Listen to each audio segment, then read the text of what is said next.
Shohei Ohtani does not explode.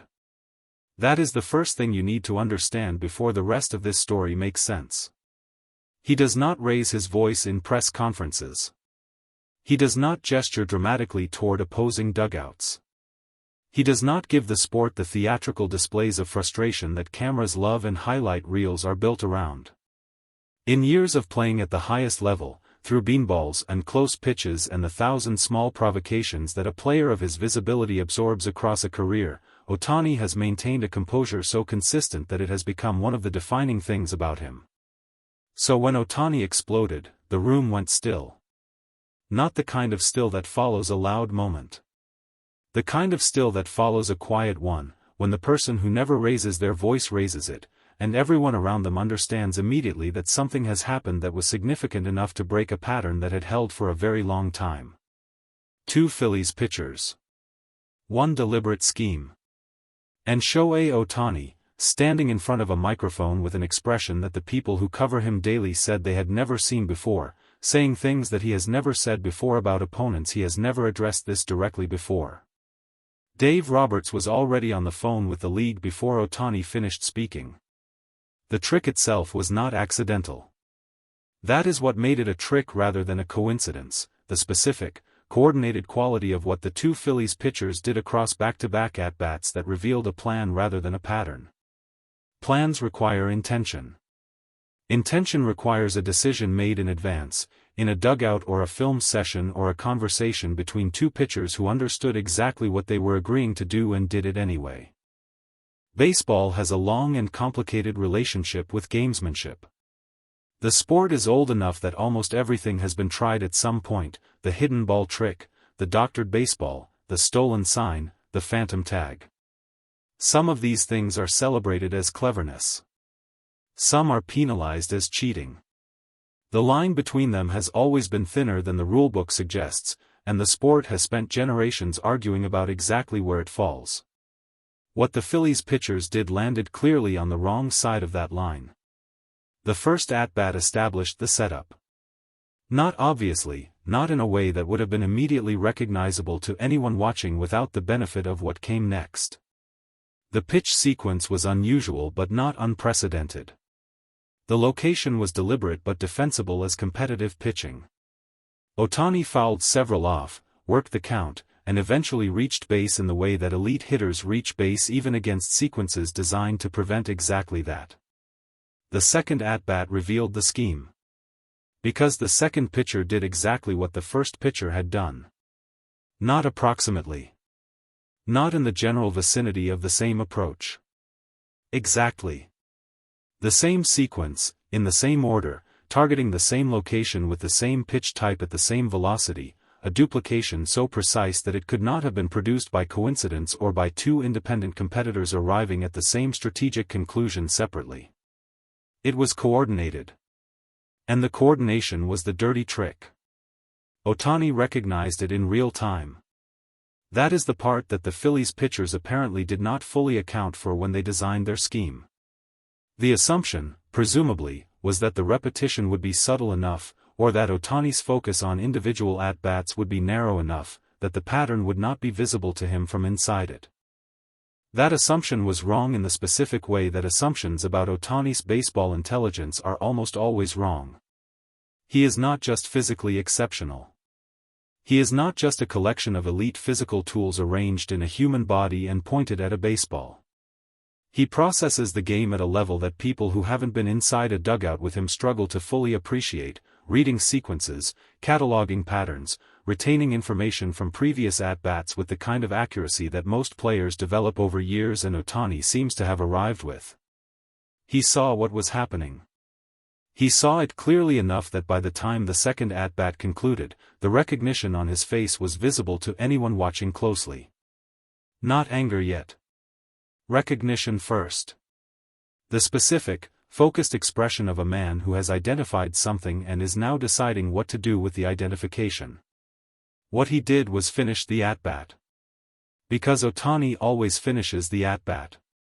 Whatever is happening around him, whatever the scheme or the provocation or the situation designed to pull his attention away from the immediate task, he finishes what he is doing before he addresses anything else. Then he went to the dugout. And the anger arrived. The Dodgers' dugout after that second at-bat was not a calm place.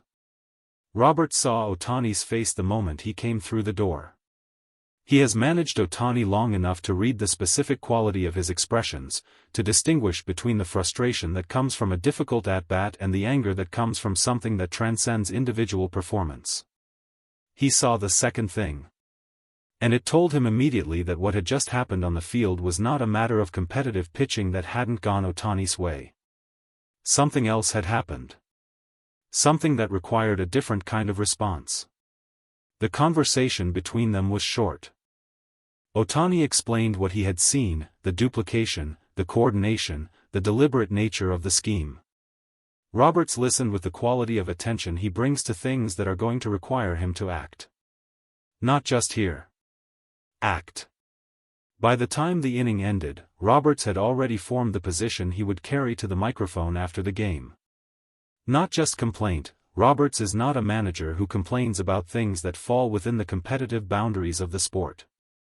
But a formal, documented, on-the-record demand for the league to examine what had happened and apply consequences that matched the intention behind it. He had seen the footage by then. He had confirmed what Ohtani described. And what Roberts saw in that footage was not ambiguous enough to treat as anything other than what it was. The press conference room after the game had a different atmosphere than the ones that follow ordinary losses or complicated wins. The reporters who came in knew something significant had happened. The word had moved through the building in the specific, rapid way that significant things move when a story is developing faster than the formal structures designed to contain it. Ohtani came to the microphone first. He sat down with the deliberate movement of a man who has decided what he is going to say and is not going to be talked out of it by the setting or the formality of the room or the awareness that his words would be quoted and replayed and examined for implications he hadn't intended. He placed his hands on the table in front of him. He looked at the reporters directly. And then he said what he had to say. The words came in the measured, careful way that Ohtani always speaks in public, translated, precise, stripped of the kind of ambiguity that allows statements to be softened in retrospect. He described what he had experienced in those two at-bats. He described the recognition of what was happening. He said, without the diplomatic cushioning that most players apply to criticism of opponents, that what the Phillies pitchers had done was not competitive baseball. It was a dirty trick. He used a version of those words. And coming from Ohtani, from the man who absorbs provocations without comment, who competes against everything the sport throws at him without reaching for public grievance, who has made composure so central to his public identity that departures from it become news in themselves, coming from him, those words hit the room like something physical. A reporter asked him if he had ever experienced anything like it before. He paused. The pause was long enough that people in the room began to wonder if he had decided not to answer. Then he said no. Simply.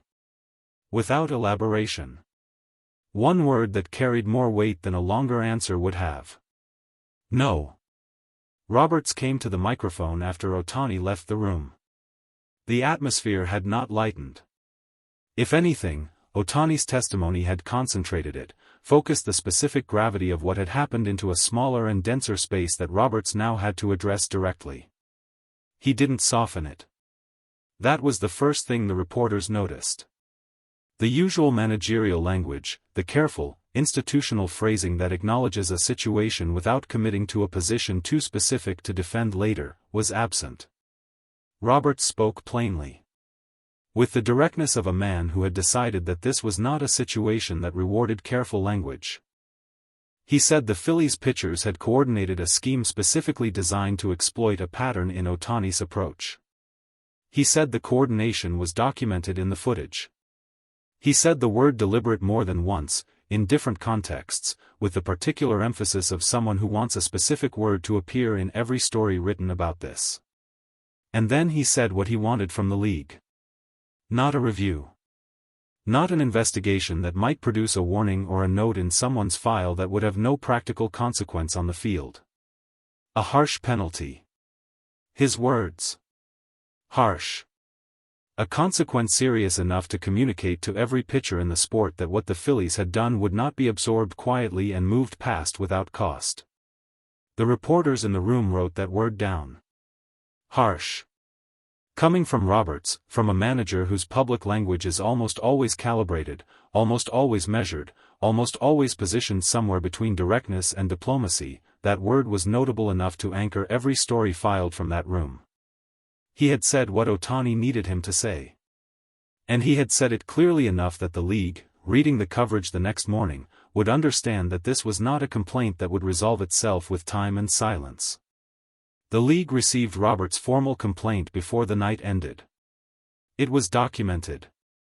It was accompanied by the footage, multiple angles, time-stamped, presented in the specific organized way that formal complaints to professional sports leagues require when they intend to be taken seriously. The Dodgers had not filed it casually. They had filed it with the thoroughness of an organization that had already decided this was going to result in something and wanted the paper trail to reflect that certainty. The Phillies organization had not yet responded publicly by the time the complaint was confirmed. That silence, in a situation where a response was clearly warranted and clearly expected, said something that a statement would have struggled to say more eloquently. There was no defense available that the footage didn't immediately undercut. And so the silence held. While the league began its process. While the footage continued to circulate. While the baseball world spent the night arguing about what the right penalty looked like for two pitchers who had designed a scheme together, executed it in sequence, and apparently not considered carefully enough what would happen when the player at the center of it recognized exactly what they were doing. Ohtani had recognized it. Roberts had documented it. The league had received it. What came next would be determined in offices and hearing rooms and the formal proceedings of an institution that moves slowly but moves with weight when it moves at all. But the demand had been made. Clearly. Publicly. By the manager of the team that had been wronged and the player who had been at the center of it. Harsh.